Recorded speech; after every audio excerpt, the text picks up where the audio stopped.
Bonjour. Je suis très content de pouvoir être ici avec vous, pouvoir partager la parole de Dieu. Je vous amène les salutations des églises où nous servons, les salutations de mon épouse qui n'est pas venue.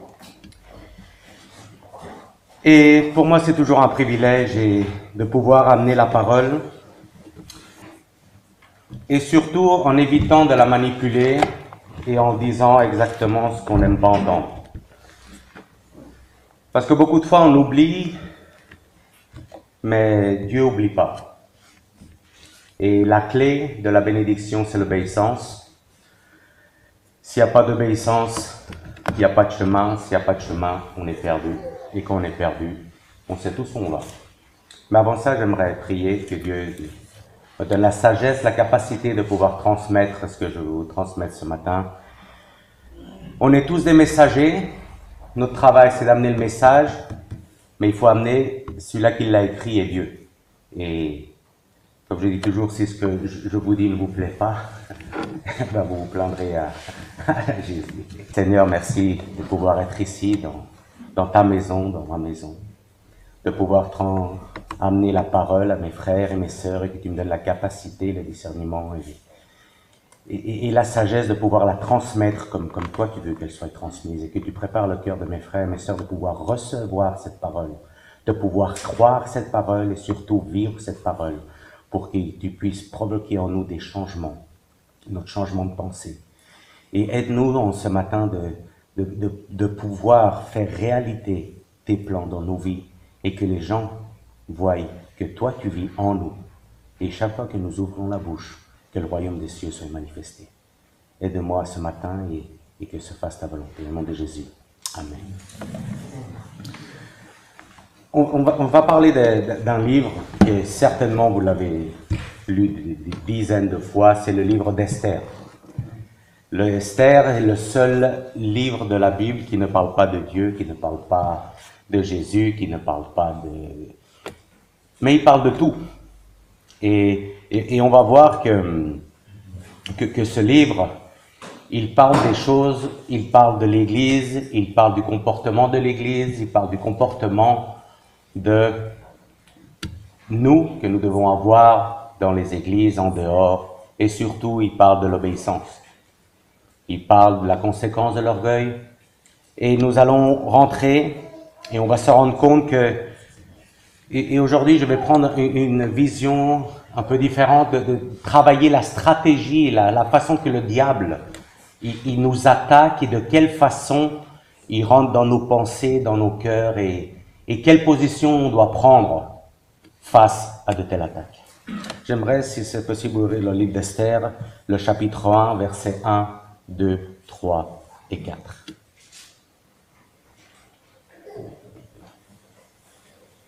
Si quelqu'un peut le lire en français, parce que je viens en espagnol, là. C'était au temps d'Assuérus, de cet Assuérus qui régnait depuis l'Inde jusqu'en Éthiopie, sur 127 provinces.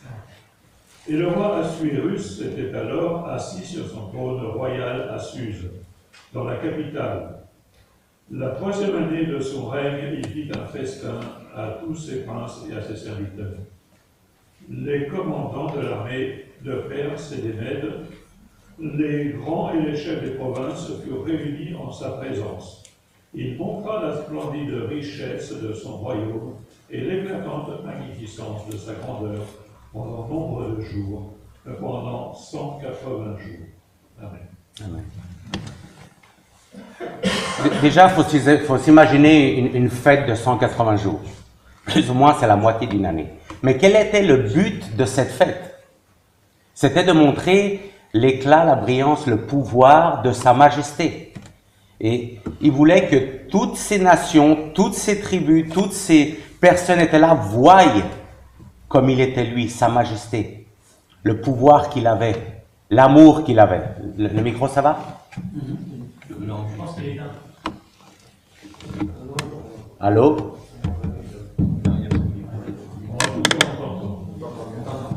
Oui, parce qu'après on m'engueule si je parle pas fort.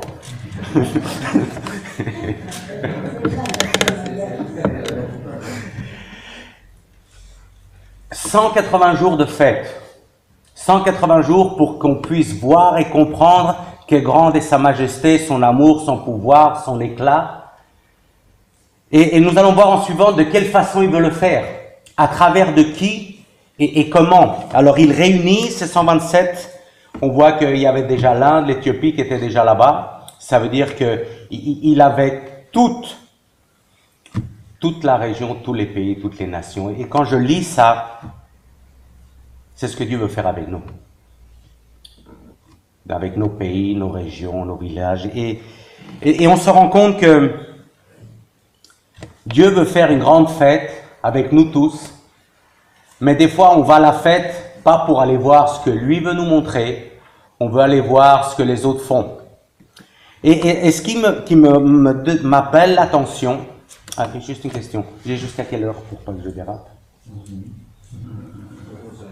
Moi, je suis espagnol, donc j'arrive en retard. Ça va être un petit peu plus longtemps. Je vais essayer de finir là. Je ferai tout mon possible.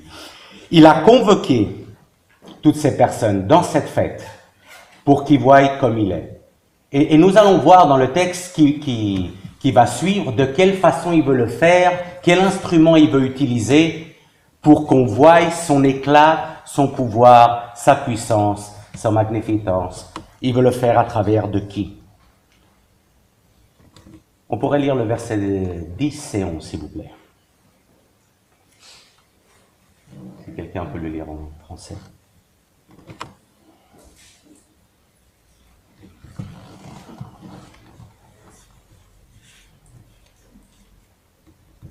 Le septième jour, dans l'euphorie du vin, le roi dit à Méouman, Pizza, Arbona, Picta, Bacta, Zeta et Carcasse, les 7 eunuques de service auprès du roi Assuérus, il fit venir la reine Vashti en présence du roi avec sa couronne royale pour montrer sa beauté au peuple et au prince, car elle était très belle.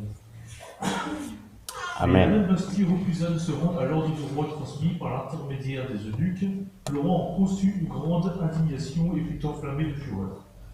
Ok, merci. C'est le 10 et le 11.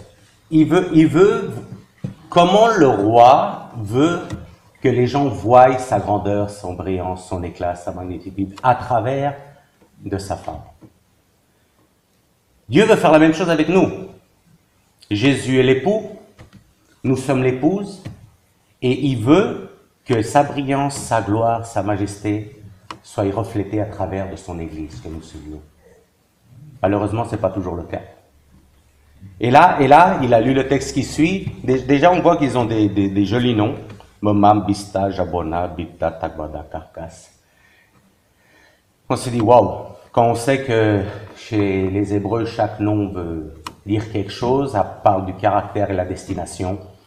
Et si on regarde, on se rend compte que c'est pas évident. Mais on voit qu'il veut passer à travers de son épouse. Il veut pas seulement qu'on voie quelle majesté, quelle grandeur, quel pouvoir, quelle magnificence il a. Il veut que, pour arriver à ce but, il veut que tout ça se voie à travers de sa femme. Jésus, tous les messages, tout ce qu'il envoie, tout ce qu'il a fait, tout ce qu'il a dit, il veut pas que ça soit seulement dit par lui, il veut que ça soit vécu par nous et que ça se voie à travers nous, que quand les gens nous regardent, quand les nations regardent Vashti, quand les nations regardent l'Église, voient la brillance de Dieu, la brillance. Et nous allons faire un parallélisme que le roi est Dieu, Jésus, que Vashti, Esther est l'Église, Amam représente le diable, Mardochée représente le Saint-Esprit, et vous mettez tout ça dans... On fait un parallélisme, on dit? Vous faites typo-parallélisme, et vous allez vous rendre compte que Jésus, on sait ce qu'il est, ce qu'il a fait, mais il veut pas seulement que ça se voie à travers de lui. Il veut que le reflet, la brillance, le pouvoir de lui passe à travers de l'Église, nous. Lui est l'époux, nous sommes les épouses. Même si on fait plus de 100 kilos, crâne rasé, barbe, sale tronche, on est l'épouse. Lui, c'est la tête, nous, on obéit. En théorie, parce que c'est encore une autre histoire.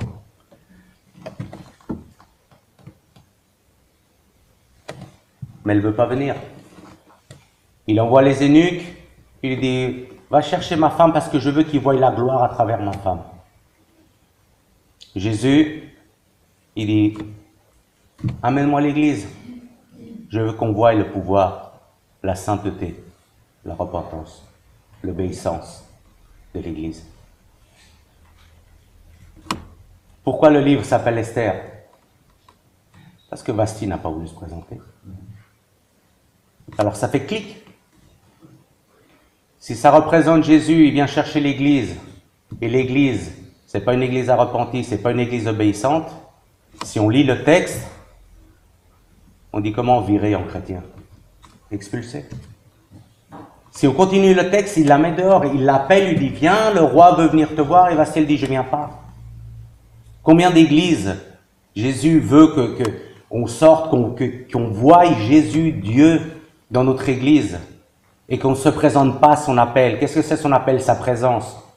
Comment on rentre en présence? En priant. Comment? À travers l'intimité. Révélé par qui? La parole. Grâce à qui? Au Saint-Esprit. C'est le Saint-Esprit qui révèle la parole.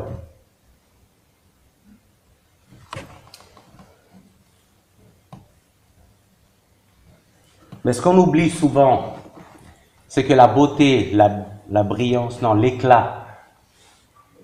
Il dit que Vasti était belle, mais belle, c'est pas assez. On peut avoir une belle église, une belle louange, un beau ancien, des anciens qui prêchent bien la parole, qui racontent des belles histoires, mais si ça reste en une histoire, ça va aller nulle part. Quand Dieu t'appelle, de l'appel que chacun de nous en a un appel. Chacun, on fait tous partie du corps du Christ et chacun en a une fonction. Il n'y a pas quelqu'un qui est meilleur ou pas meilleur, mais quand il t'appelle, il faut aller. Mais on voit que là, il n'y va pas. Ma question est, quand Dieu t'appelle, quelle position tu prends? Tu es quelqu'un qui t'approche ou tu es quelqu'un qui ne veut pas? J'aimerais aller à Ézéchiel 16, 14 pour expliquer un peu comment ça marche.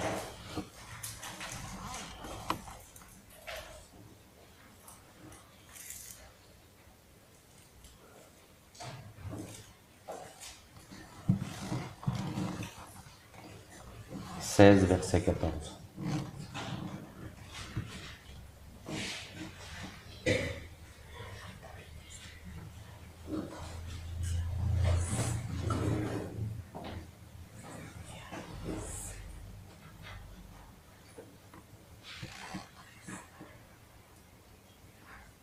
Personne lit? Et ta renommée se répandit parmi les nations à cause de ta beauté, car elle était parfaite, grâce à l'éclat dont vous avez orné, oracle du Seigneur éternel. Mais amen. La beauté était de qui? Elle avait beauté, mais elle était ornée, on dit en français. Dieu, il comporte toujours l'Église et son peuple comme son épouse. Chacun de nous, on est l'Église. L'Église, c'est pas le local. Le local, c'est où on se réunit. Mais nous sommes l'Église. Où nous allons, nous sommes l'Église. Quand il dit qu'on veut que la beauté, l'éclat soit à travers de nous, c'est au moment qu'on parle, de la façon qu'on marche. Tu n'as pas besoin de dire que tu es chrétien. Les gens ils doivent te regarder et disent, lui, c'est un chrétien. Quand tu es en train de critiquer ton voisin, si tu es un bon chrétien, tu n'écoutes pas parce que tu te laisses contaminer. Si moi, je parle mal de David, quelqu'un me parle mal de David, après quand je vais regarder David, si j'écoute ce qu'il m'a dit, quand je verrai David, je n'écouterai pas ce que moi je pense, je me rappellerai de ce qu'on m'a dit. C'est ce que fait le diable, il va te raconter des salades, et après c'est toi qui décides de la manger ou pas. Vasti, elle a décidé de dire je fais pas, je veux faire ce que je veux, je suis la reine, j'ai déjà la place, je suis à l'église, je suis ornée. Elle avait une couronne, c'est vrai, mais c'est qui lui avait donné? Le roi, elle n'était pas elle la couronne. Les bijoux, les habits qu'elle avait, elle était belle, c'est vrai, mais c'est qui l'avait ornée? C'est le royaume. Quand moi j'étais un gangster, un bandit, ma vie c'était une catastrophe depuis dehors. Quand j'ai connu Jésus, les principes du royaume des cieux est rentré en moi. Et ça a commencé à transformer ma vie, à embellir, à la donner brillante. La haine, il me l'a enlevée. L'amertume, il me l'a nettoyée. Il y a l'amour qui est né en moi. aimé ce que je haïssais. Il m'a donné le pardon. Pourquoi? Parce qu'il m'a pardonné à moi. Et quand on est conscient du prix qu'il a payé pour que nous puissions aller où Dieu veut que nous soyons, on ne peut pas ne pas changer. Tu ne peux pas ouvrir la Bible sans passer par la repentance, l'obéissance, la sainteté et la croix. Si tu enlèves ça de la Bible, jette ta Bible, elle ne te sert à rien. Il faut obéir un chemin de sainteté, la repentance et le pardon qui vient à travers la croix. Ah mais ce thème, tu me saoules. C'est encore plus saoulant l'enfer. Hein? Beaucoup de gens, quand on touche certains thèmes, on n'aime pas. Et là, on voit que Vasti ne veut pas. Il dit, il rentre en fureur. Il rentre en fureur, il se fâche, il dit, ah oui, tu veux pas venir? Il lui dit, enlève-la moi. Mets-la-moi dehors. Je veux qu'elle soit en dehors de mes jardins, de ma vue. Si tu ne vas pas quand Dieu t'appelle, si tu n'as pas la disposition et la volonté de transformer, de te laisser transformer, qui c'est qui te transforme? Le pouvoir de Dieu en toi. Pourquoi? Parce que tu as décidé d'obéir. Qu'est-ce que la conséquence de l'obéissance? Qu'est-ce qui se passe? La pourriture sort à travers de la purification, la justification. Et ça te fait non seulement changer ton caractère, ça change ta façon de penser. Mais tu ne peux pas changer ta façon de penser si tu ne mets pas en genoux, en intimité devant Dieu. La repentance, ce n'est pas le jour que tu t'es converti, c'est tous les jours que tu te lèves. Le chemin de sainteté, ce n'est pas le jour que tu t'approches de la Sainte Seine, c'est tous les jours que tu t'approches à ton prochain. Quand tu t'approches à ton frère, à ta sœur, à ton travail. La croix, c'est l'objectif qui te permet de vivre et de ramener ceux qui sont perdus à la direction de l'objectif. Mais ça vient de l'obéissance. Moi, j'aime pas obéir, moi je déteste obéir. Mais toutes les fois que j'ai désobéi, ça m'a amené 3 fois en prison. Il y a ceux qui sont plus intelligents, qui n'ont pas besoin d'aller, puis ceux qui sont plus tête de... et puis qui leur faut ça. Chacun a son chemin. Une question. Quand Dieu a changé, qu'est-ce que voyaient les gens à travers moi? Ah, Ruben, il a changé. Non, Ruben, il n'a pas changé. Ruben, il a changé de direction. Il a changé de Dieu. Ruben, c'est le même avant que maintenant. Simplement, avant, je regardais le mal, je servais le mal. Mon caractère, le même. J'ai toujours été quelqu'un qui va en avant. J'ai toujours été quelqu'un qui me bagarre. Toujours quelqu'un qui est droit et discipliné. Je suis un ancien militaire. On me donne un ordre. J'exécute. C'est plus compliqué pour ceux qui n'ont pas fait l'armée. Quand tu es à l'armée, on te donne un ordre et tu ne l'exécutes pas. Tu vas où? En prison. Oui, il y a des gens qui vont en prison. Mais tu vas en prison. Tu discutes un ordre. Ici, te donne un ordre. Oh!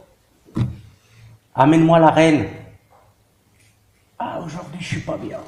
Je me suis réveillé, j'ai mal aux côtes. Dis-lui à Dieu qu'il attende. Combien de fois Dieu s'est approché de nous? Combien de fois il s'est approché de nous et nous, on l'a repoussé? On n'a pas voulu obéir et après, on se plaint des conséquences. Il y a 2 chemins. Il y a le chemin de Vasti et le chemin d'Esther. Quel chemin prend-nous? Louis, la prière, il dit la prière, c'est là que tu gagnes la victoire. C'est pas le dimanche matin que tu la gagnes. C'est dans la prière. On est dans une guerre spirituelle. C'est pas de chair, c'est pas de sang. Ça veut dire que si toi, nous on a toujours l'habitude de prier après qu'on a les problèmes. Mais si tu pries avant, tu sors déjà protégé, non? Oh Seigneur, pourquoi ça arrivait ça? Moi je serais Dieu, je dis, bah t'avais qu'à prier avant, rigolo. Pourquoi tu viens quand je suis pas bien? Ah mais il faut prier pour les nations. Oui mais ce mercredi je peux pas, il y a le Real Madrid qui joue contre le Barcelone, ils ont mis 6-1. Non mais c'est les excuses à la con comme ça qu'on trouve. Non mais Dieu il comprend, je dis moi il faut que je reste couché parce que j'ai travaillé toute la semaine et Dieu c'est pas l'esclavage. Non, mais c'est comme ça qu'il nous ment, le diable. C'est pas grave. Si tu viens pas à la réunion de prière, si deux qui se mettent d'accord, ben, s'ils sont déjà deux, ils vont prier pour moi. Non, mais c'est comme ça qu'il fonctionne, le diable. Bon, ça nous fait rigoler, mais c'est triste. C'est la même chose, on joue à Bastille, on veut pas se présenter. On va le dimanche parce que c'est le dimanche de la semaine, non, parce qu'il n'y a pas d'excuse pour parler devant Dieu. La seule excuse qui te fait parler devant Dieu, c'est que tu es mort. Et si tu es mort et tu es un chrétien, ça veut dire que tu es déjà avec lui. Donc, tu n'as pas d'excuse. Une autre chose, c'est que tu n'as pas envie. C'est souvent le cas. Je suis fatigué. Vous pensez que moi, je ne suis pas fatigué, moi? Vous pensez que Louis ou les anciens ne sont pas fatigués de la semaine qu'ils travaillent, l'église, préparer les sermons, prier pour vous, prier pour moi, prier pour tout le monde, écouter tous les problèmes de tout le monde, qui vont voir l'ancien, tu peux m'aider, et si l'ancien il répond ce que tu veux pas, tu dis c'est pas ça, alors pourquoi tu vas vers lui? Louis, j'ai ce problème, alors lui il prend, il ouvre la Bible, il dit tu vois, la parole, il dit attends mais c'est pas comme ça. Alors tu veux que lui te dise ce que toi tu veux entendre, reste chez toi. Si toi tu frappes à la porte, lui il ouvre la Bible, Dieu, il te dit il faut faire ça, il faut faire ça, il faut faire ça. Si tu le fais pas, bah, tu vivras les conséquences. Il y a deux chemins. Il y a faire ce que Dieu te dit, la discipline de Dieu, l'obéissance, la repentance, la sanctification, la croix. Tu ne veux pas passer par là, tu auras la conséquence de ce que tu as fait. Ouais, mais c'est ma vie, elle est... La vie est le fait, c'est comme ça qu'on dit, des décisions que tu as prises. Où tu es maintenant, aujourd'hui, c'est toi qui as décidé d'aller là, avec ou sans Dieu. Si tu la prends avec Dieu, tu prends la position d'Esther, tu trouveras une porte. Si tu vas dans tes conséquences, tu as déjà franchi la porte, tu ne trouves plus de porte. Tu es dans la porte là. On continue. Esther 1,12. Et quand les eunuques... je ne vais pas traduire littéralement parce que ça ne va pas aller. Je veux savoir comme c'est écrit en français. 1, verset 12. Ah, à l'ordre. Quelqu'un peut le lire. Verset. Mais la reine Vasti refusa de se rendre à l'ordre du roi, transmis par les intermédiaires des eunuques. Le roi en conçut une grande indignation et fut enflammé de fureur. C'est écrit là, selon ton état d'esprit? Non, non, c'est un ordre. Le roi a décidé que le reine vienne et puis... C'est un ordre, il lui dit pas « Basti, si tu t'es bien douché, tu t'es épilé, tu as mis ta crème de machin, tu t'es fait les yeux. » Non, tu viens. Non, mais aujourd'hui, je suis pas bien, tu viens. Non, mais maintenant, avec le terrorisme, je sais pas si je peux sortir de chez moi, ça c'est des conneries. Si toi, tu es un fils de Dieu, tu sais que tout est bien à ceux qui aiment. Faut pas trouver des excuses bidons pour pas venir quand Dieu t'appelle. Réunion de prière. Louis, au fil des 4 anciens, vu qu'ils sont anciens, qui prient les 4, ils prient pour nous, non? On est des feignants. Bref. Eh bien, lui, il est vachement fâché. Il est enflammé en fureur. Il est tellement fâché qu'il lui dit « J'en veux plus ». Et il décide de choisir une autre. Quand Dieu vient chercher son Église, quand Jésus vient chercher son Église, il n'est pas passé par la repentance, par l'obéissance. Il va la changer. Comment que Dieu il va balancer l'Église? Bien sûr, il va la mettre dehors si tu n'obéis pas. Comment tu peux dire ça? C'est écrit. Il faut qu'on ait une position d'obéissance. Moi, ce qui m'impacte toujours, c'est... Ça s'appelle comment? Le soldat, le centurion, voilà. Vous savez pas en français. Quand il croit Jésus, il dit « Ah, j'ai compris, toi tu as autorité, tu as autorité, c'est comme moi. » Lui, il avait tout de suite compris, j'ai autorité, mais je suis sous autorité. Il faut qu'on comprenne quelque chose, que si on n'est pas sous l'autorité, on n'aura jamais d'autorité. Tu ne peux pas aller tout seul dans le monde et être sans autorité. L'autorité, c'est les anciens. Si tu ne te soumets pas aux anciens, tu n'auras jamais d'autorité. C'est aussi facile que ça. Ah, mais il faut obéir, bien sûr. Ouais, mais il me dit des choses que j'aime pas. C'est pas lui qui te dit, c'est la Bible. Lui, c'est le messager. Moi, j'aime pas ce que tu me dis. Oui, moi, je suis le messager. C'est pas moi qui écris le message. Moi, je te transmets et on va voir qu'est-ce qui se passe ici. Alors, il envoie l'ordre. Quand Jésus il envoie les disciples, il dit pas, ouais, aujourd'hui, maintenant, il faut que j'aille enterrer mon père, ma mère. Laisse que les morts enterrent leurs morts. Tu viens maintenant ou c'est non pas la peine de venir. La priorité, c'est obéissance.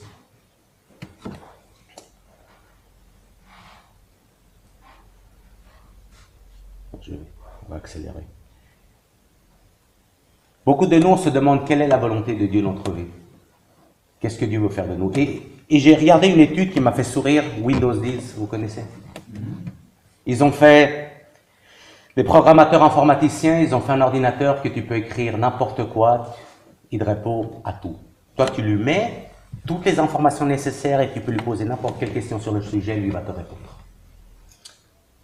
Vous savez qu'est-ce qu'ils ont fait? Vous l'avez vu à la télé? Ils ont mis l'évangile de Matthieu. C'est cet ingénieur informaticien, ils ont mis l'évangile de Matthieu au complet, ils ont mis toute l'information dedans. Vous pouvez aller le voir sur Internet.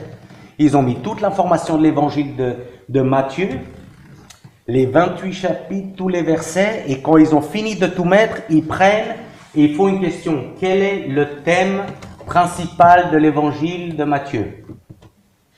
L'ordinateur a répondu quelque chose de marrant.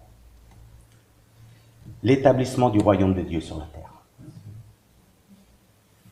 Les informaticiens disent, bien, pourquoi? Et l'ordinateur répond, parce qu'il l'est répété 70 fois dans les 28 chapitres. Donc, c'est une information importante. Apple le sait, Microsoft le sait, les païens le savent, et nous, on n'a encore pas compris ce qu'il faut faire. Établir le royaume des cieux. Comment on établit le royaume des cieux? En obéissant quand Dieu nous appelle. Comment il nous appelle? Comme a fait l'ancien, notre ami Louis, notre frère. Venez à la réunion de prière. Tout à coup, ils seront 2000 mercredi. Non, mais c'est ça. Lui, il passe le message. C'est là qu'on gagne la victoire.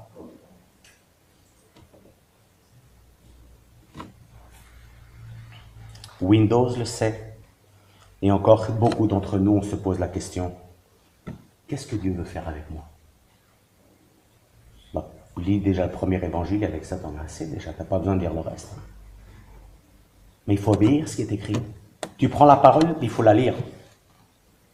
Après la lire, il faut la croire. Et pour qu'elle se fasse active dans ta vie, il faut la vivre. Et quand tu la vis, le Saint-Esprit te révèle à travers la parole la prochaine étape. C'est pas le Saint-Esprit, une voix qui vient te dire « Tu vas être... » C'est des salades, ce qu'il raconte. Il peut le faire. Il peut le faire. Ok? S'il fait parler des âmes, comment il va pas me faire parler à moi? S'il fait parler les pierres, comment ça va faire? Il peut le faire.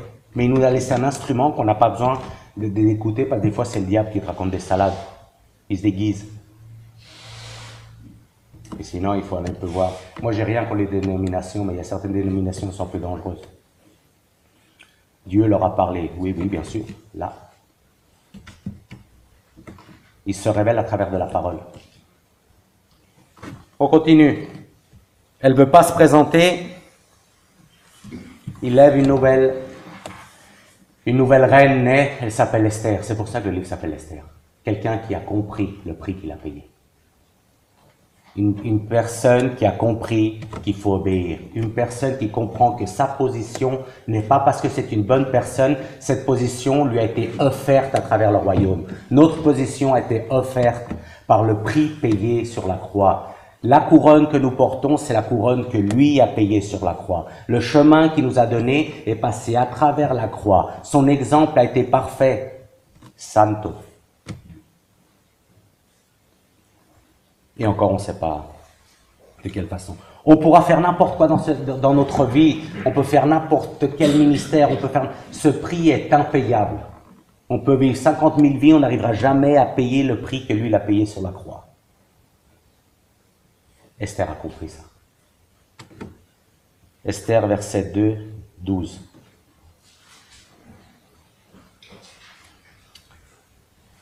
Alors il faut passer dans un processus.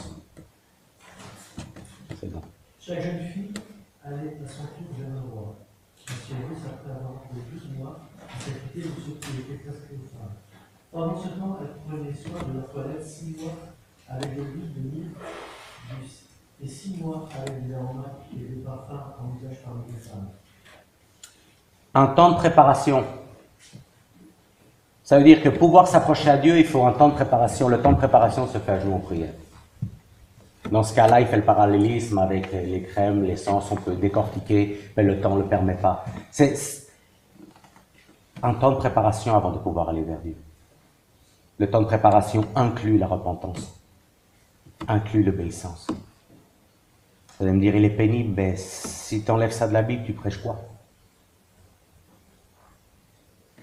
Une discipline spirituelle. Et là maintenant, on va accélérer. Elle se prépare, elle a compris qu'elle a une mission, qu'elle a une position, que tout ce qu'elle a, c'est lui qui l'a donné. Si tu vois quelque chose de bien en moi, tout en humilité, aux anciens, à Louis, à David, c'est pas nous que tu vois lui. Ah, qu'est-ce qui prêche bien ou qu'est-ce qui prêche mal? C'est pas qui prêche bien, qui prêche mal, c'est il prêche la parole. Ça vient de lui.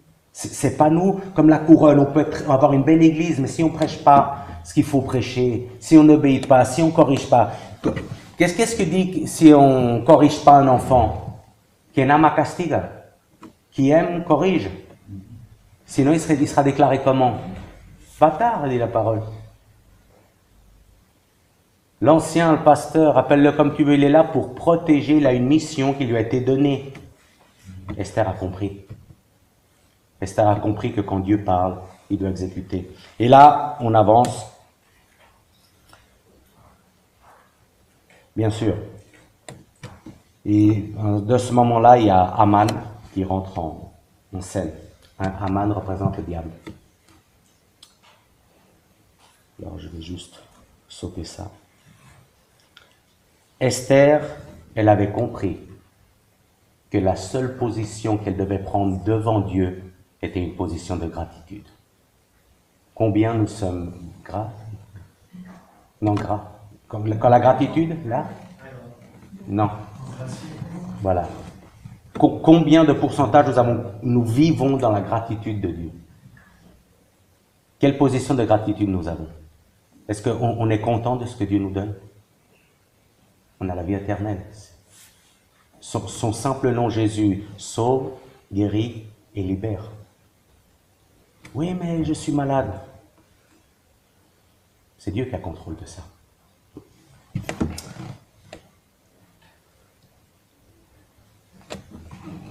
Esther avait compris que obéir, la mission qu'elle avait, c'était la raison de sa vie. Servir Jésus, obéir et mettre en pratique, c'est la raison de notre vie. On n'a pas d'autre position à prendre. Tout ce que les gens voient en nous, c'est pas nous, c'est lui. Et on voit que Aman, il est fâché. Il va commencer à envoyer des lettres. Qu'est-ce que c'est ces lettres? Les mêmes 127 provinces qu'il a invitées pour qu'on voie la grandeur, la beauté. Aman va envoyer des lettres. Pourquoi il va envoyer des lettres? Il s'approche vers le roi et lui dit, il y a par là des tribus, une des tribus par là-bas, ils ont des lois différentes. Non? Vous connaissez l'histoire d'Esther, non? Il lui dit, et regarde comme il est malin le diable, ils ont des lois différentes et c'est pas bon pour toi. Il envoie des lettres. Et si on lit les lettres, je vais paraphraser, c'est des lettres de mort, de destruction. Comment on peut mettre en parallélisme ça dans nos vies? Le diable, il nous envoie des lettres.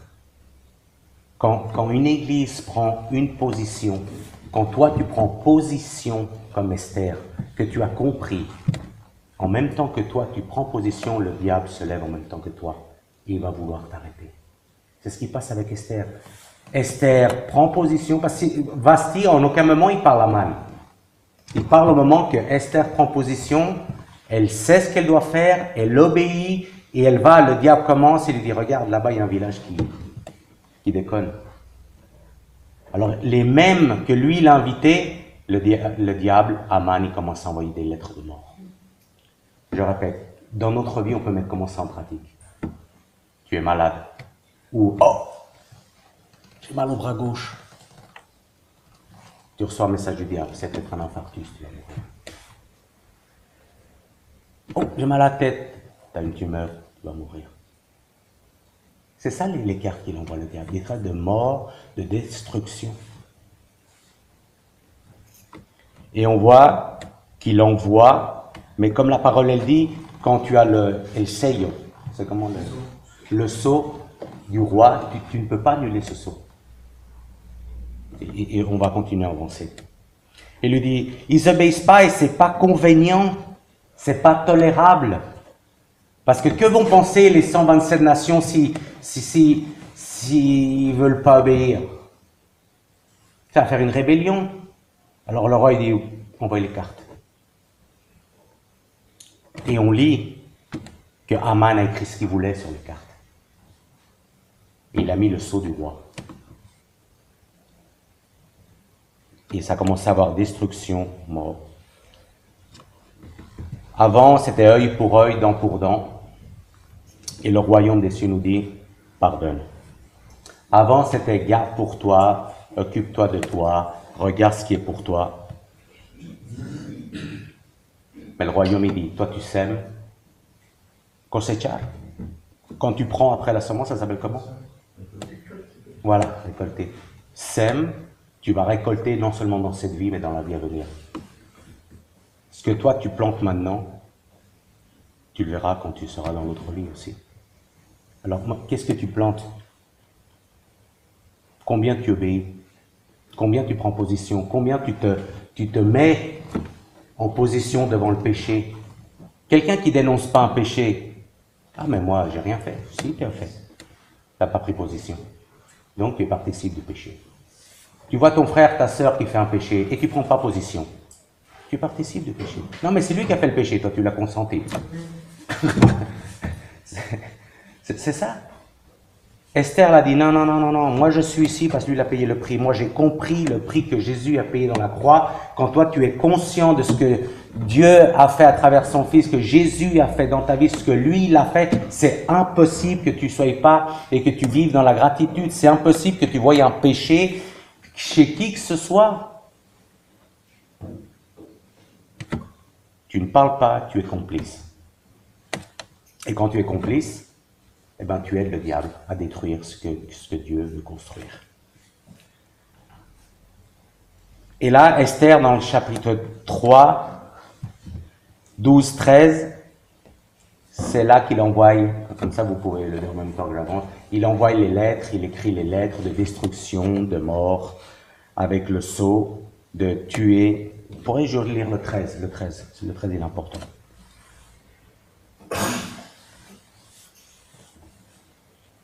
Le 12-13. Les lettres furent envoyées par l'intermédiaire du courrier à toutes les provinces de Rome. On devait exterminer, tuer et faire périr tous les juifs, du garçon au vieillard, les enfants comme les femmes, en un seul jour, les frères qui disaient qui est le modèle là. On pouvait les piller pour prendre leur butin. Il a envoyé des lettres. Les lettres de Haman, c'est tous ces lettres que tu reçois dans la pensée. Tu vas perdre ton travail. Tu as un copain, une copine, des amis, je ne sais pas comment vous dites ça, et qui fait quelque chose qui n'est pas juste. Ah, il ne faut pas lui dire, sinon il va s'en aller. Qu'il s'en aille. Non mais Ruben, tu ne peux pas dire ça, ils vont s'en aller de l'église. Ben, qu'ils s'en aillent. C'est comme avoir un panier de pommes et tu as une pomme pourrie, c'est où tu balances une pomme ou tu balances toutes les pommes. Si tu fais rien, tu es complice de la destruction de toutes les pommes. Comment on nettoie les pommes?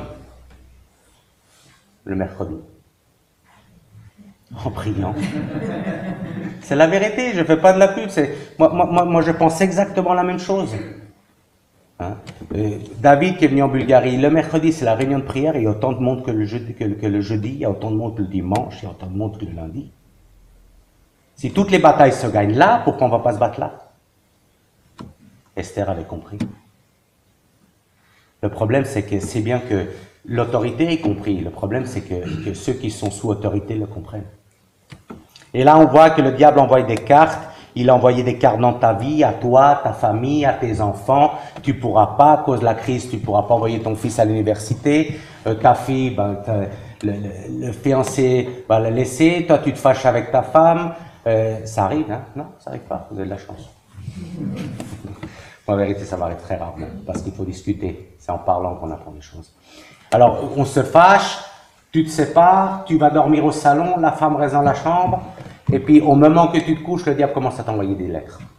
Il va te laisser, il t'aime plus, il va en trouver une autre, elle sera plus jeune, elle sera plus jolie, blablabla, blabla. Et on se fait des films tout seul. On n'a même pas besoin que le diable nous aide. Lui, il envoie la première lettre et nous, on fait le reste du film. Non, mais c'est ça. Combien de cartes ici ce matin a reçu du diable? Mais nous, on voit qu'on a une solution, qu'on prend une position de gratitude. Et on continue l'histoire et on se rend compte que Dieu nous a donné de nouvelles cartes. Des cartes de vie. Et elles sont écrites. Le diable t'envoie des cartes de mort, comme il a fait ici. Et nous, on voit, on continue que la reine invite Aman. Premièrement, elle se met devant le roi et le roi est passe. Il dit, ah oui, tu veux me demander quelque chose? Oui, j'ai un problème. Il les invite. Il invite le roi à manger deux soirs. Le premier soir, elle dit rien. Le deuxième soir, elle lui dit, cet adversaire, ce Haman, il veut tuer mon peuple. Elle a pris position. Elle a dénoncé le plan du malin. Elle a décidé de ne pas croire. Elle a décidé d'intercéder pour son peuple. Elle a décidé de prendre position, peu importe la situation, est-ce que vont penser les gens. Il a dit, il y avait Haman, parce qu'en plus elle a la tête. L'homme, c'est la tête. La femme, c'est l'aide parfaite. Il faudrait des fois qu'on écoute un petit peu plus nos femmes. Pas qu'on raconte des salades, qu'on raconte des vérités. Moi, je l'explique toujours et je ne me fatiguerai jamais de le répondre. Moi, j'ai toujours été quelqu'un de solide. J'allais toujours en avant et je me considérais quelqu'un de très fort. Parce que Dieu m'avait fait fort, mais ça faisait partie de ma... Mais je suis beaucoup plus fort depuis que j'ai ma femme. Parce qu'elle voit ce que je ne vois pas, elle entend ce que je n'entends pas. Elle me corrige quand je dérape. C'est pas qu'elle prend la position de tête. Non. Elle m'aide que ma tête reste au bon endroit. Obéir. Ça fait sourire les femmes. C'est vrai. Mais c'est la vérité. Il nous a donné une femme pour compléter ce qui nous manque.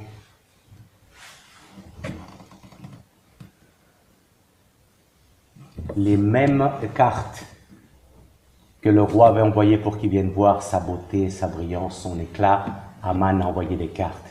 Esther voit la situation, elle dit ça peut pas être comme ça. Elle se met à un endroit que le roi le voie. C'est où l'endroit où le roi nous voit?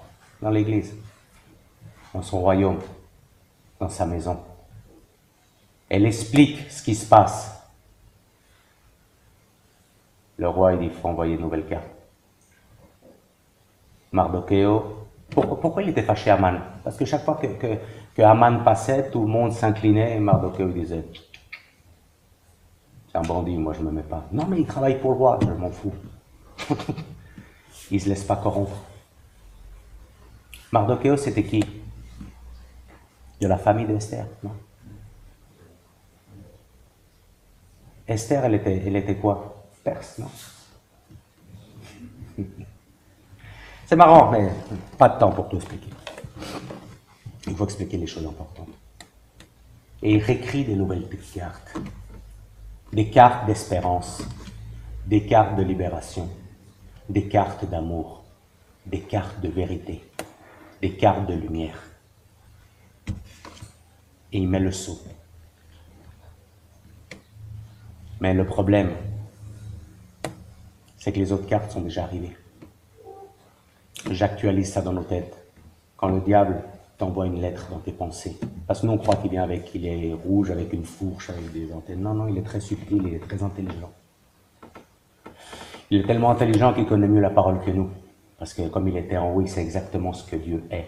Il te fait marcher sur cette ligne de notre ignorance, de notre non-compromis, de notre, comme on dit en français, quand tu vois un péché, tu le laisses passer. Notre, je sais rien comment dire. Ouais. Combien d'entre nous, ils te disent, ouais, mais c'est pas grave, c'est le boulot du pasteur. C'est pas vrai. C'est le boulot de l'ancien, c'est pas vrai, c'est ton travail. On est là pour instaurer le royaume des cieux. Esther, elle savait quelle position elle devait avoir. Et qu'est-ce qu'elle dit dans ce texte? Moi, je suis né pour ce moment-là. Je suis prêt pour ce moment-là. Nous, on doit être prêts pour ce moment-là, qu'on va avoir la confrontation directe. Il y a le roi, je suis l'Église, il y a Jésus, je suis l'Église, il y a le malin. Tu dis à Jésus, regarde ce qu'il lui fait. Et toi, tu as l'autorité, parce que tu as le royaume. Il t'a offert le royaume, il t'a offert l'autorité. Il t'a donné les instruments nécessaires. Esther écrit des nouvelles lettres.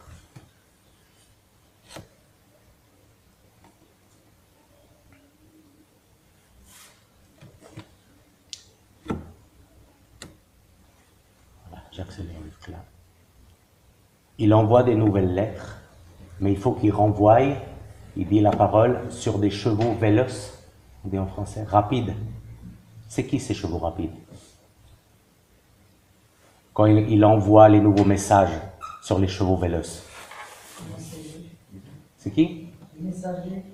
Et c'est qui les messagers? C'est nous. Nous sommes les messagers. Avec les cartes d'espérance. Si ton voisin est en dépression, va vite vers lui, tu dis, regarde, les lettres que tu as reçues du diable, et moi j'ai des lettres de vie, Jésus t'aime, et à la croix, il a payé tes péchés. Il t'a libéré, il t'a guéri. Si ton couple va mal, hein, il est en dépression, le royaume rentre chez lui, et chez toi, il réinstaure, réhabilite la confiance. Tu es malade, Dieu peut te guérir, ou pas, c'est la volonté de Dieu. Nous ne sommes pas Dieu, on ne décide pas. Nous sommes les messagers, nous devons amener ces nouveaux messages. Le diable a envoyé des messages de mort. Hein, je ne veux pas faire de la paranoïa, mais avec tout ce qui se passe par là, avec les terroristes, c'est ça les cartes d'Aman. Il vient détruire. Après, il utilise comment? La télévision, ils vous parlent, ils vous font peur en toute la journée, regarde ce qui se passe, sors pas chez toi. Ils te mettent sur Internet. Ouais, alors vous aurez peur de sortir la porte de chez vous. C'est pas des cartes de Dieu, ça. Hein? Toi, tu dois prendre position, c'est pas vrai. Moi, je suis un fils de Dieu. Moi, je ne dois pas avoir peur.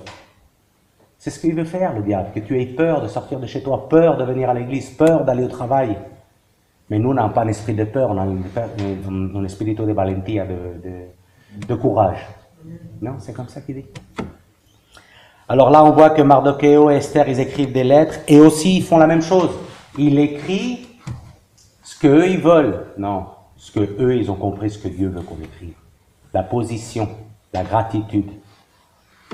Ils écrivent des nouveaux messages. Mais pour que les chevaux ils soient véloces, solides et forts, il faut manger dans les pâturages verts. Psaume 23, Jehová es mi pastor y nada me faltará. Je te donnerai à manger dans l'herbe verte ou pour la rivière de vivre. Et on revient, c'est où ça? Dans l'obéissance, dans la prière. Il a envoyé des nouveaux messages. J'ai presque fini, alléluia. Qu'est-ce qui s'est passé à ceux qui ont ouvert le message? Ils ont pris le message, ils ont ouvert le message, ils ont lu, ils ont cru, et ils ont vaincu. Voilà ce qui est passé à ceux qui ouvrent le message. Le diable te dit, tu vas perdre ton boulot. Ne te préoccupe pas du jour de demain, chaque jour a ses problèmes. Ouais, mais tu vas faire quoi? Cherche premier le royaume des cieux. Et sa justice parfaite, tout le reste reviendra en, je ne sais pas comment dire en français, en supplément. Le lire, c'est facile. Le croire, ça se complique. Le vivre, c'est dire, c'est vrai. Hébreux 11.1. La certeza, la convicción de lo que no se ve.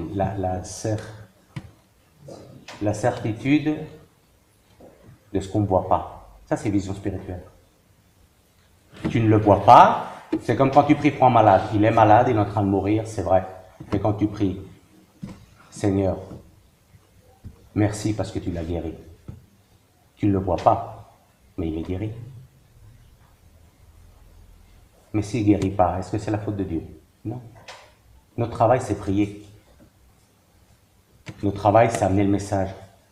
Et nous, on ne peut pas être rapide, véloce, si on ne mange pas dans les pâturages du roi. Pourquoi les chevaux du roi, ils étaient plus rapides, plus puissants, tellement beaux? Bon fourrage, ils étaient bien traités, ils étaient bien adornés. Comme nous, Esther avait compris que sa couronne, ça venait du royaume. Ses habits, ça venait du royaume. Ses bijoux, son ornement venait du royaume. Toi, tu as compris que tout ce qu'on a, ça vient du royaume. Ta maison, ça vient du royaume. Eh bien, des fois, ça vient du diable aussi. L'hypothèque, ça vient pas de Dieu. Hein. Des fois, le diable, il t'attache parce que tu veux t'acheter une maison. C'est bien t'acheter une maison. Moi, j'ai rien contre des maisons. Tu veux t'acheter une voiture. Ah, mais ma petite voiture, elle me plaît pas, j'en veux une grosse. Alors, tu prends un crédit. Ce crédit t'attache. Et ça arrive la fin du mois, tu as toutes les factures et tu dis, je sais pas comment je vais faire pour tout payer. Eh bien, fallait. Pourtant, j'ai prié. Tu as prié à qui? C'est comme quand tu vois qu'il y a le pape qui fait prier les bouddhistes, les catholiques, les machins tous ensemble. Ils sont en train de prier à qui, ces gens-là?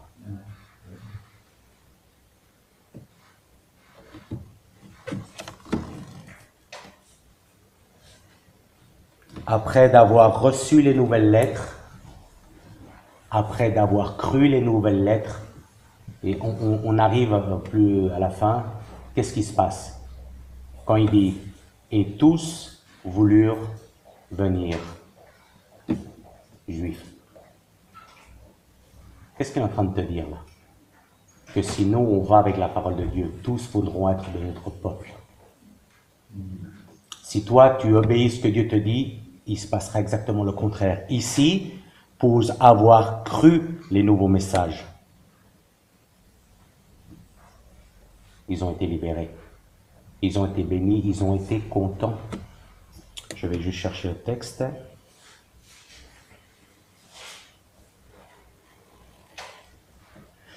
Esther 9, verset 1.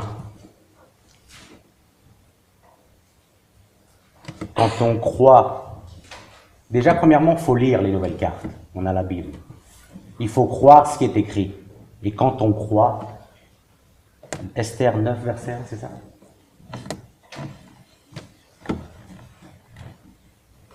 Qu'est-ce qu'il dit? Que tous les plans, toutes les cartes, tous les mensonges du diable. Le 12e mois, qui est le mois d'Adar, le 13e jour du mois, dans l'ordre de l'édit du roi de l'empereur, les jours et les ennemis des Juifs espéraient se rendre contre eux. Par un retournement de situation, ce furent les Juifs qui se rendent de leurs adversaires. Retournement de situation. Si toi tu crois les cartes que Dieu nous a données, si tu crois les cartes que nous avons ici, les plans du diable qu'il a mis dans ta vie, il va se passer exactement le contraire. C'est toi qui décides l'état de ta vie. Si tu veux que le contraire passe dans ta vie, il faut la lire, la croire, la vivre. Esther avait compris ça. Comme Église, il faut lire, il faut croire et il faut vivre. Avec un cœur de gratitude, avec la volonté de vouloir obéir sans poser de questions. Se laisser corriger, se laisser discipliner, c'est mieux que ce soit Dieu qui te discipline que le diable. Dieu te discipline avec amour. Le diable, je t'assure que non. Et si toi, tu crois comme ces peuples qu'ils ont cru aux nouvelles cartes, nous sommes ce peuple-là.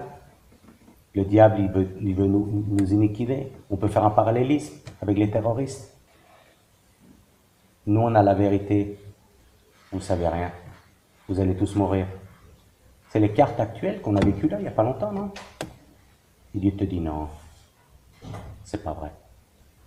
Oui, mais ils sont tous morts. C'est pas vrai. Non, mais regarde ce qu'ils font.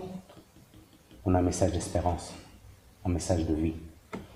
Et tout ce que le diable a planifié dans ta vie, si tu es malade, lui te dit, ne te fais pas de soucis, peut-être tu es malade dans cette vie, mais dans l'autre, tu seras libre. Peut-être tu as des problèmes maintenant dans ta vie, matrimoniaux, au travail, peu importe. Moi, je mets le problème et toi, tu mets le nom du tien. Peut-être tu as un problème. Mais lui vient te dire que toi, confie en moi. Prends la place qui te correspond. Quand je t'appelle, viens. Quand ton ancien, ton pasteur, ton leader t'appelle, va. Mets-toi à genoux. Prends position. Dénonce le péché. Il te donne l'autorité de mettre en pratique ces nouvelles cartes qu'il nous a données. Il nous a laissé la Bible. La Bible a réponse à toutes les attaques du diable actuelles. Simplement, il ne faut pas seulement la lire. Et je répète, et je le répéterai des milliers de fois. Et bientôt 20 ans, je répète les mêmes histoires. Il faut croire, c'est très bien. Il a envoyé le messager sur des chevaux véloceux. Toi, tu as la responsabilité d'amener le message à ceux que tu vois qui sont perdus. Les gens qui ont peur pour le terrorisme, fais-toi pas de soucis. Ça, c'est le malin. Moi, j'ai une nouvelle histoire. J'ai une vraie histoire. La seule histoire qui amène à la vie éternelle, c'est Jésus. Parce qu'il est le chemin, la vérité et la vie. Mais sa phrase, on la connaît parfaitement. Et si toi tu lis, presque tout le monde le fait, crois, la moitié est déjà disparue. Et vivre, il ne reste plus qu'un quart. Mais il faut qu'on croie et qu'on vive ce qui est écrit. Et toutes les choses que le diable et les mensonges qu'il t'a mis dans ta tête, la position que tu as actuellement, il sera mis exactement au contraire. Mais il faut croire. Peut-être tu vois le problème, il est plus grand que toi, mais il y en a un qui est plus grand que le problème. Il te dira, attends, quand lui te voit, il voit du moment que tu nais jusqu'à ce que tu es mort. Il te dit, attends, j'ai quelque chose de bon pour toi. Mais il faut que tu obéisses. Mais si tu obéis sans repentance, sans avoir un chemin de sainteté, c'est quoi? Elle n'a rien fait en contre du roi. Elle a appliqué les ordres du roi au moment juste. Elle sait le but qu'elle a à faire dans cette vie, comme l'Église a à le faire, comme nous devons le faire, car nous sommes l'épouse, et préparer. Moi, j'ai dit toujours, Jean le Baptiste a préparé la première venue. Nous sommes là pour préparer la seconde venue de Christ. Et aller chercher tous ceux qui ont cru les cartes de Haman et leur dire, moi j'ai un nouveau message d'espérance. Je peux te dire où est le chemin, je peux te dire où est la vérité, et je t'amènerai à la vie éternelle. Seigneur, merci pour ta parole, Seigneur. Que nous la faisions effective et vive dans nos cœurs. Que ce ne soit pas une histoire où qu'on sort d'ici et qu'on ait oublié. Non, non, non, non, nous avons l'autorité que tu nous as donnée.